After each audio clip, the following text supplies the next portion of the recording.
I was listening to a podcast interview between Zubin Damania and I'm just going to look it up, with Simon Brown. And they touch on something that he said was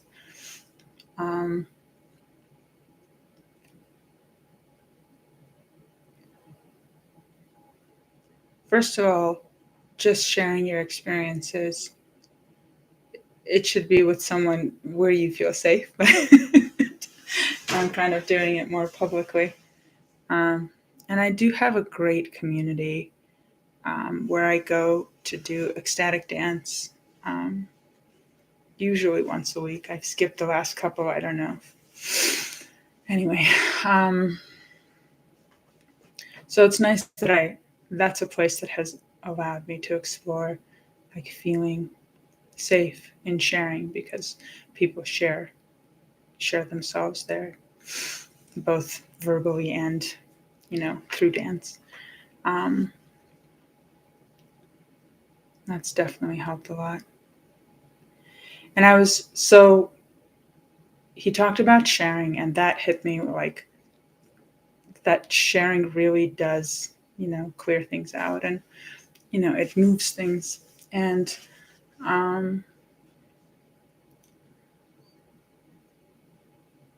the other thing he mentioned is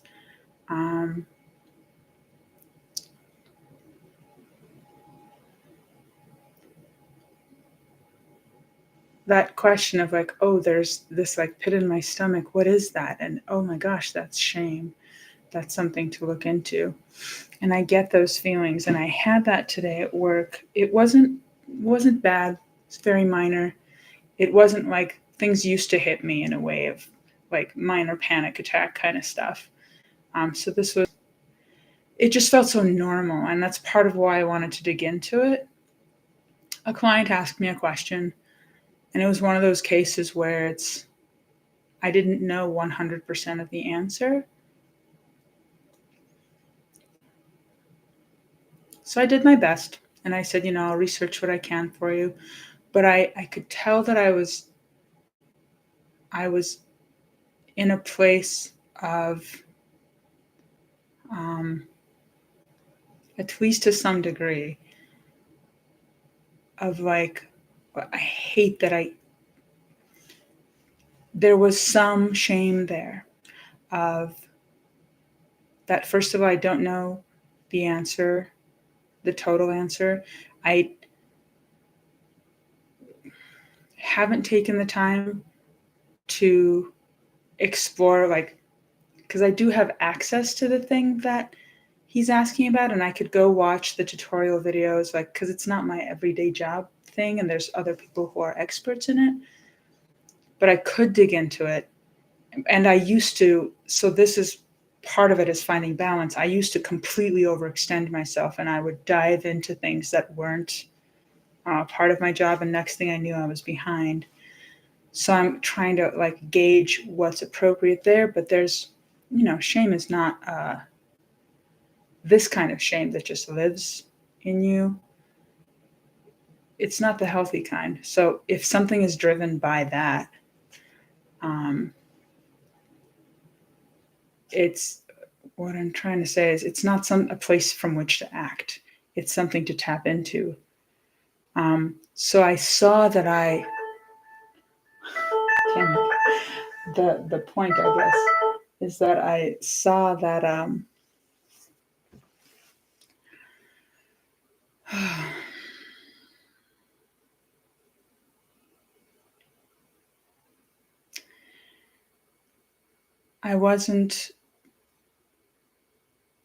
I was fumbling my answer to the client in my email. I was like the words weren't coming out right, and I could tell that I was in a state, in a slight state of like damage control.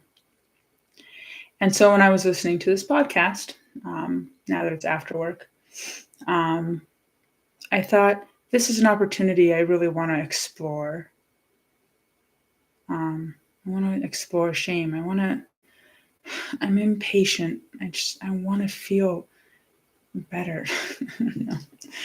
I want to unpack, be spontaneous and authentic, and just live. And operate better. So I was like, okay, this is an opportunity to dig into something that's always there.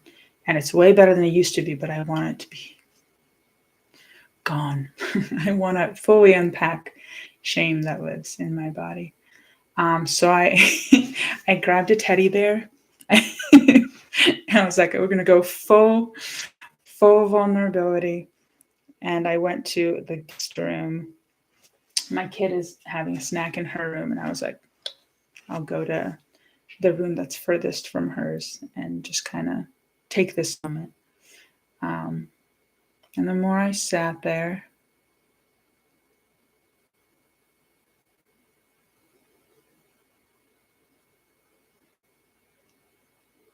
I, I was sitting in sensations in my body. And I don't know, just got this impulse that maybe sharing here would help. And it was a little scary because I was like, huh? that's a really heavy, potentially grotesque and visceral thing to put on video in public. But I'm one of like thousands of people, and that's an under exaggeration, putting stuff online, and whoever bumps into this video is either not interested or interested in understanding. And you can always turn a video off if it's too much. And I was like, it's fine. Part of what I say to myself, it's like, no one's watching this stuff anyway. So if you are watching, I'm thankful for any understanding and empathy.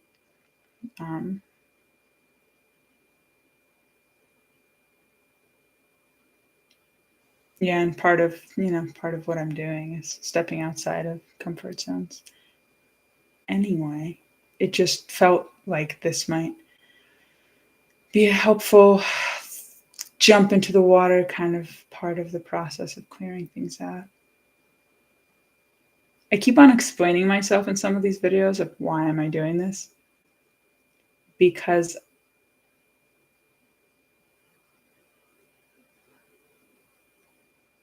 there is a judgmental voice inside of me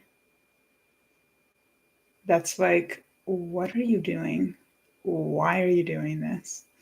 This is unnecessary and really. So it's like I keep reminding myself of like, this is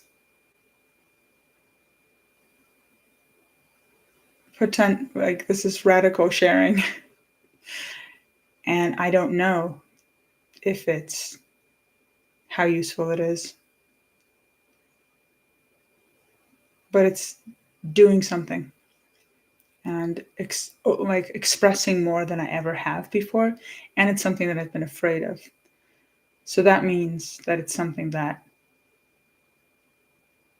as long as it feels like the thing to do, it feels like it is the thing to do. And I'm sure there'll be a point at which it won't feel like the thing to do. But it's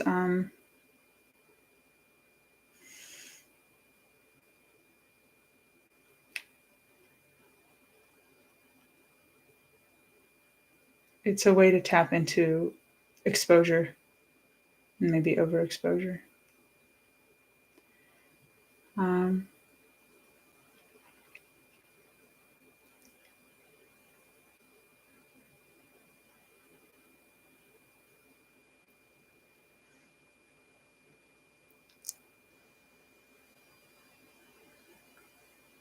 I wanted to share more about feeling. Maybe I can do the thing where I can just kind of feel shame move. And I mean, when it comes to sensations in the body, I think, when I was kind of digging into it, I was recalling the trigger of the feeling in the body, but I don't have to label it shame if I can already feel, what's going on.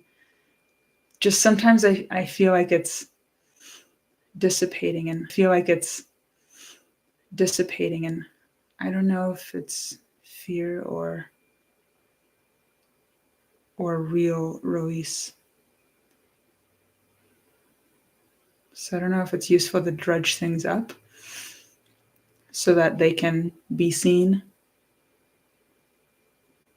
by when I say be seen, I mean for me to,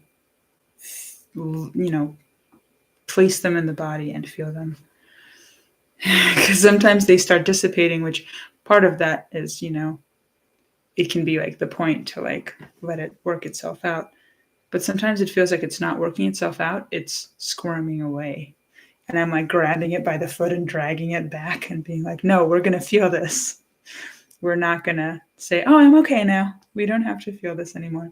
And I don't know if that's correct. I don't know if I'm just, it's just, I don't, yeah, it's an opportunity. The way that I operate, it's very like ADD stuff where when I have a moment, just like if I see the dishes and I'm like, you know what, in this moment I can bear to do the dishes. Let's do some dishes. It's an opportunity because later I might feel so just in a place to not do them. And they're just going to keep piling up. So it's that same opportunity of like, I'm in a place where I feel like feeling this because whatever, I heard a piece of podcast that I was like, it was a reminder and an inspiration to be like, okay, I feel like I could do that right now. And I have, a moment of space. So that's why I'm like forcing it.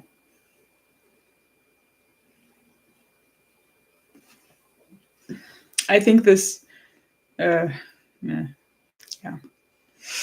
it wouldn't be so necessary if I did have like a meditation practice or a routine of any sort of it all, where it wouldn't be like, oh, we have to do this now. But because I don't, I was going to just dig into it. So I'm thinking to just do that and think of really the origin of anything that didn't feel free when I was dealing with that thing at work. Because it feels surfacey, but it feels like the symptom of something bigger. That could be an access point to work through some stuff.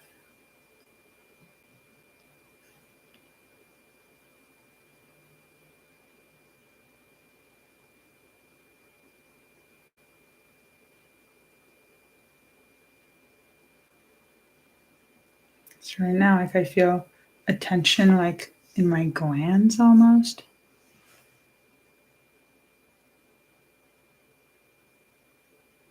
There's also a bit of a tingling release like in my upper body.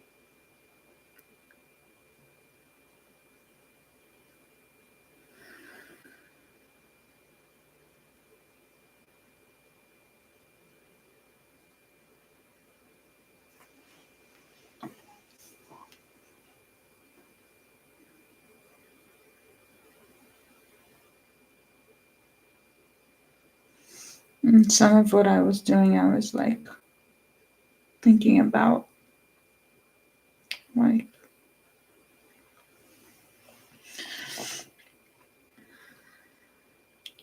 like the shame voice of like that I haven't done this or I don't know this. for work, and then the comforting voice of like just a hug, because I don't have anyone to hug me, so I have to hug myself.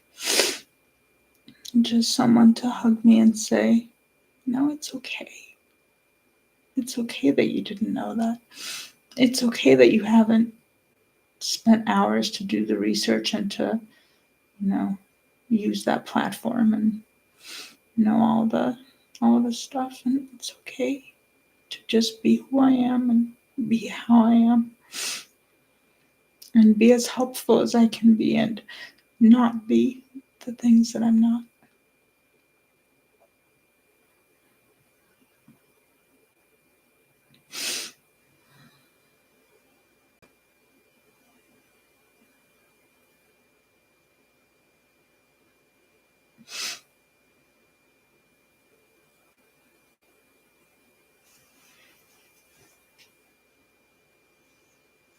I feel I'm going to check on my kid real quick.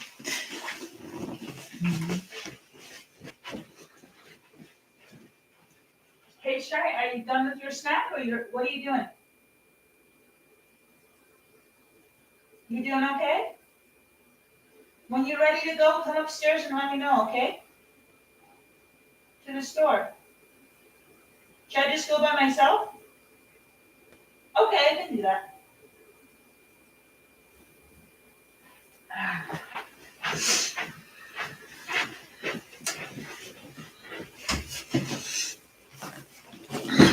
I kind of try to be careful for my kid not to like catch me crying. Because that can be distressing when the person who's in charge of you is not all together. I know it stressed me out anytime I bumped into my parents crying. It didn't happen often, but it can stress you out. Yeah. And it was a way to distract out of this moment, but I heard her voice and I thought, I have like a noise machine on for her.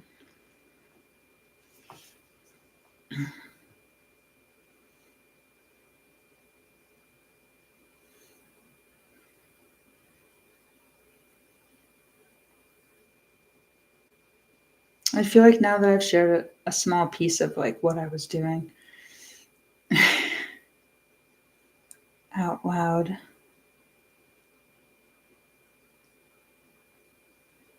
maybe it's okay to go do that some more on my own.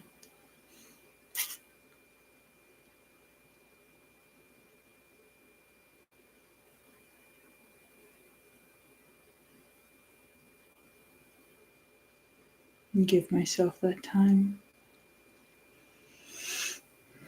But thanks for letting me share with you. This might be a little heavy.